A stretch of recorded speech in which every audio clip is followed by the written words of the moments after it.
আমি আমার মূল বক্তব্যে যাওয়ার আগে একটু কৈফিয়ত না দিয়ে পারছি না। আমাদের সরকারি দলীয় সম্মানিত সংসদ সদস্যবৃন্দ বক্তব্য রাখার সময় কিছু বিষয় আমাদের দিকে ইঙ্গিত করেছেন, যেটার জন্য আমরা উপযুক্ত নই এবং দায়ী নই বলে মনে করি। একজন মাননীয় সদস্য বলেছেন, মব কালচার সৃষ্টি করার অতীত ইতিহাস আমাদের আছে এবং এখনো করতে চাই। যদি এটা আমি শুনে থাকি আর এটাই সঠিক তিনি বলে থাকেন, আমি বেদনার সাথে তার তীব্র প্রতিবাদ করছি। যে এই দলটির উপর ইতিহাসের সবচেয়ে জঘন্য অত্যাচার করা হয়েছে, ফ্যাসিস্ট আমলে মব করে রাস্তায় আদালত বসিয়ে, যে দলের এক এক করে শীর্ষ 11 জন নেতাকে ঠান্ডা মাথায় জুডিশিয়াল কিলিংয়ের শিকারে পরিণত করা হয়েছে, যে দলের হাজারো কর্মীকে এক্সট্রা জুডিশিয়াল কিলিংয়ে ঠেলে দেওয়া হয়েছে, দুনিয়া থেকে বিদায় করা হয়েছে, আয়নাগরে পাঠানো হয়েছে। একটা মাত্র দল, যে দলের নিবন্ধন কেড়ে নেওয়া হয়েছে, প্রতীক কেড়ে নেওয়া হয়েছে, শেষ পর্যন্ত জুলাই বিপ্লবকে ব্যর্থ করার জন্য, ডাইভার্ট করার জন্য এই দলটাকে নিষিদ্ধ করা হয়েছে। সেই দলের উপর যদি এই ধরনের অপবাদ দেওয়া হয়, তা হবে এই সংসদের জন্য একটা লজ্জার ব্যাপার।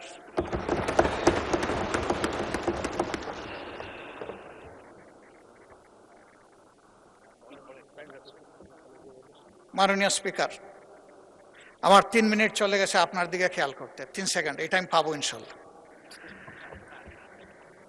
এখানে আগে বলেছিলেন একজন সংসদ সদস্য যে আমরা সংবিধান ছুঁড়ে ফেলার কথা বলেছি। এই মহান সংসদকে সাক্ষী রেখে বলছি, আমাদের কেউ কখনো এই কথা বলে নাই। আমরা এই সংবিধানের পরিবর্তন চেয়েছি, যাতে একটি ন্যায়ভিত্তিক, ইনসাফ ভিত্তিক সমাজ কায়েম হয়, ফ্যাসিবাদ মুক্ত একটা দেশ আমরা পাই, সমাজ পাই, শাসন পাই। সেই জন্য আমরা কথা বলেছি। বরঞ্চ যারা বলেছেন তাদের অনেকেই দফায় দফায় কথাগুলো বলেছেন। একজন সম্মানিত সদস্য আজকেও বলেছে, আমরা কিন্তু কখনো বলিনি আমরা সংবিধান বিরোধী নই। সংবিধানের ওই জায়গাগুলো আমরা চাই না যেই জায়গা গত 54 বছরে ফ্যাসিবাদের জন্ম দিয়েছে দফায় দফায়। ওই জায়গাগুলোর সংস্কার চাই আমরা। এরপরে বলা হচ্ছে আমরা জুলাই সনদের, মনে হচ্ছে যে আমরা মুখোমুখি হয়ে যাচ্ছি। জুলাই সনদ গণঅভ্যুত্থানের অংশ, হৃদয় কলিজার একটা অংশ। আমরা এটার বিরুদ্ধে যাব কেন? আমাদের বক্তব্য, আখতার হোসেন চমৎকারভাবে বলেছেন, আমাদের বক্তব্য হচ্ছে যে আমরা অর্ডার মানি, আমরা অভ্যুত্থানের বাস্তবতা মানি, আমরা গণভোট মানি, আমরা গণভোটের মাধ্যমে যে সংস্কার পরিষদ হওয়ার কথা তা মানি, আমরা প্রয়োজন ক্ষেত্রে সংবিধানের সংশোধন মানি, আমরা জুলাই সনদ সুন্দরভাবে বাস্তবায়নের বিষয়টা মানি। এই কোনো জায়গায় অমান্যের কোনো জায়গা আমাদের পক্ষ থেকে নেই। এখন যদি আমরা সবাই সব কিছু মানি, তাহলে যে মানার ভিত্তিতে আমরা 12 ফেব্রুয়ারির 2টো নির্বাচন করলাম, এর আগে তো আমরা কেউ বলি নাই যে আমরা সংসদ নির্বাচন মানি না অথবা আমরা গণভোট মানি না। এখানে যারা আজকে আমরা আছি এই সংসদের ভিতরে, মহান সংসদে, তারা সকলেই গণভোট এবং গণভোটের হার পক্ষে কথা বলেছি।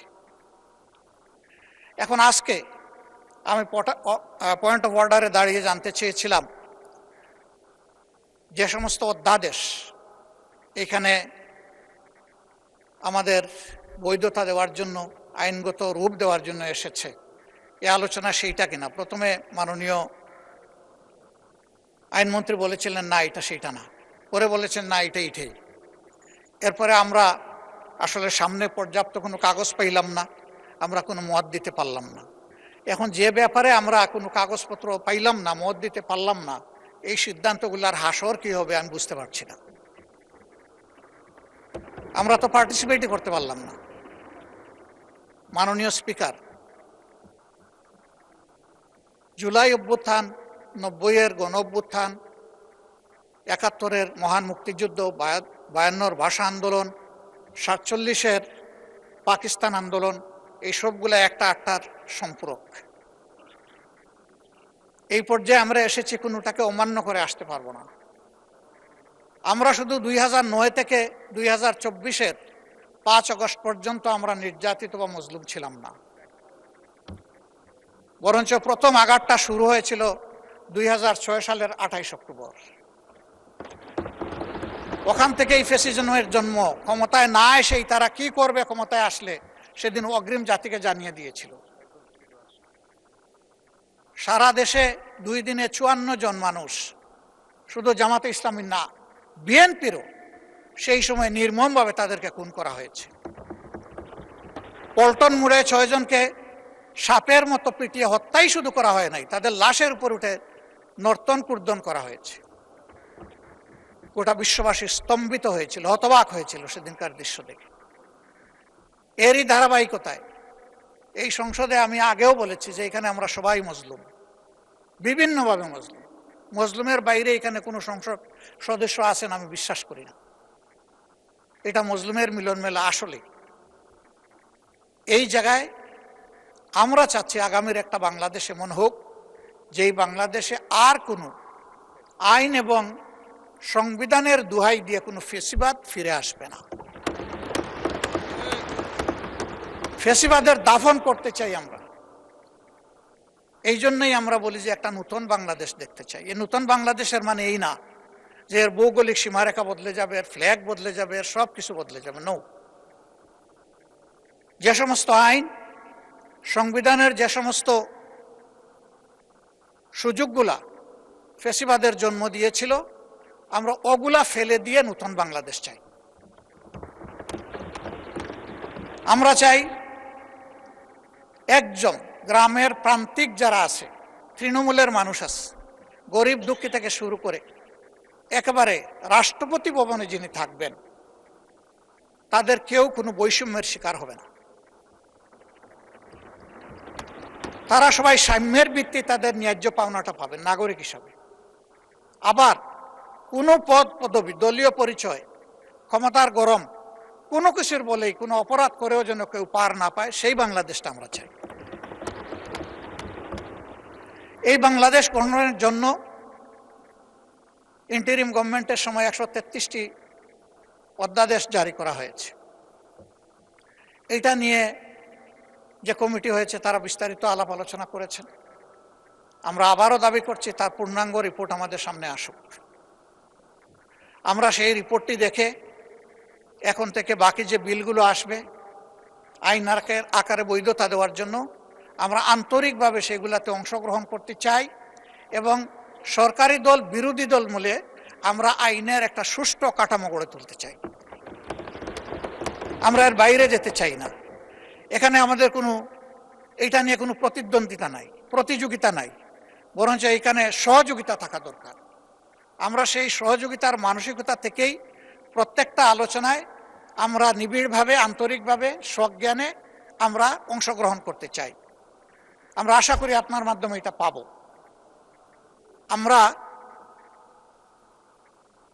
এই বাংলাদেশ অনেক দুঃখী মানুষের। মাননীয় আইনমন্ত্রী তিনি যথার্থই বলেছেন বিএনপির নেতাকর্মীদের বিরুদ্ধে, আমি মামলার সঠিক সংখ্যা বলতে পারবো না, তবে হিউজ মামলা দেওয়া হয়েছে, এই ব্যাপারে কোনো সন্দেহ নেই।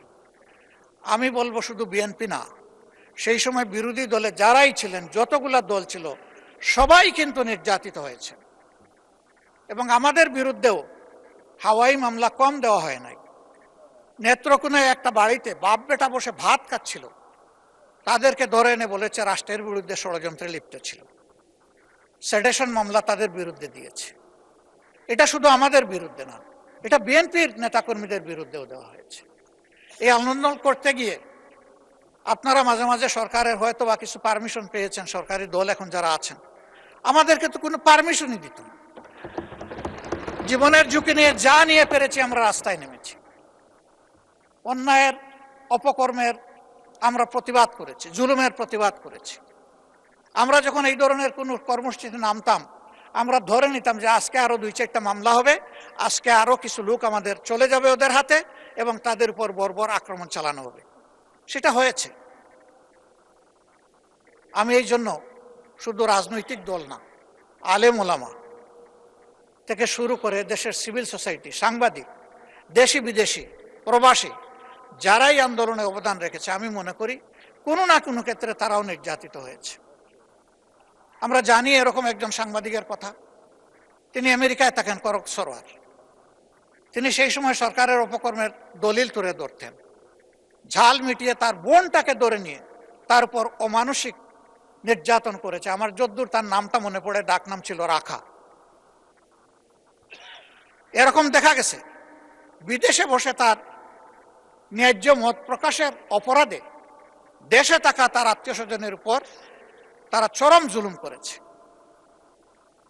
আমি বলবো যে মুষ্টিমেয় একটি পরিবার, একটি গোষ্ঠী ছাড়া গোটা বাংলাদেশ সেদিন ছিল মজলুম।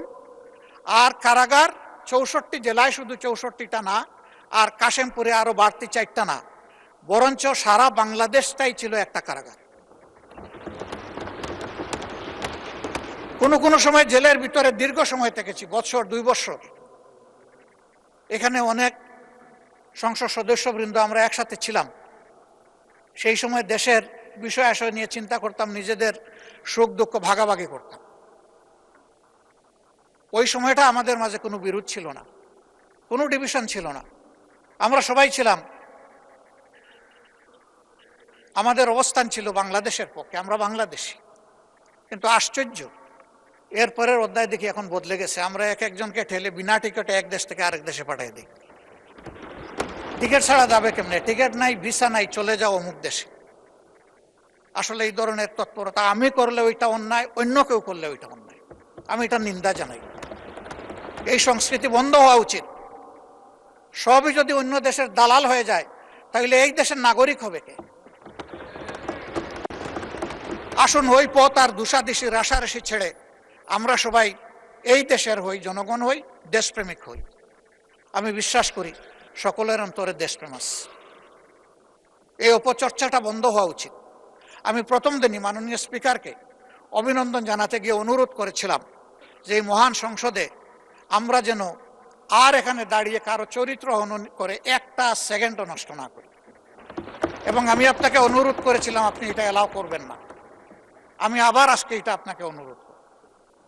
এই সংসদ পরস্পরের চরিত্র হননের জন্য নয়।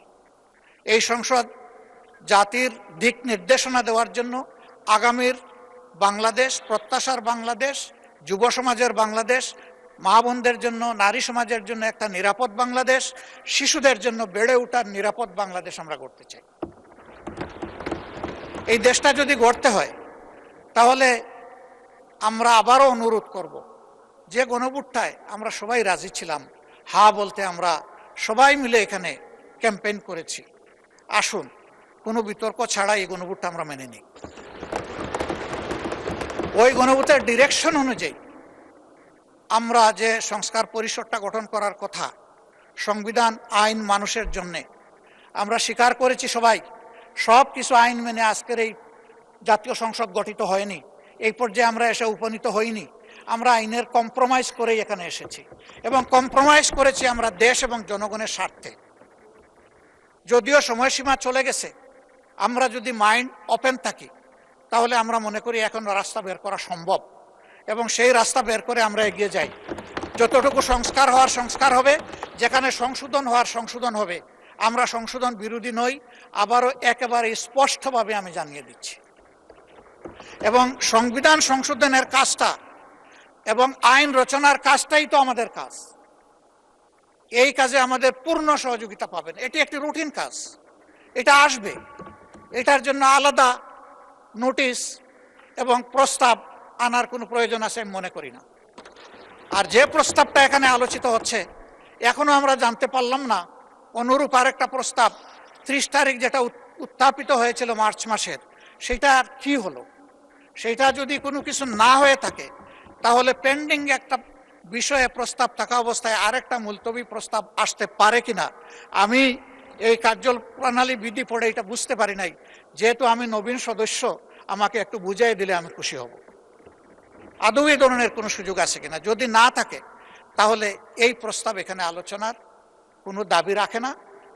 আলোচনা হয়ে গেছে, আমরা এটা ফিরিয়ে নিতে পারবো না, কিন্তু আলটিমেটলি আমি অনুরোধ করব, আমি বিশ্বাস করি এটার কোনো সুযোগ নাই, এটা যেন কগনিজেন্সে নেওয়া না হয়। মাননীয় স্পিকার, সময় আপনার হাতে কিছু বাছাইয়া দিয়ে আমি বিদায় নিচ্ছি। ধন্যবাদ আপনাকে। আসসালামু আলাইকুম।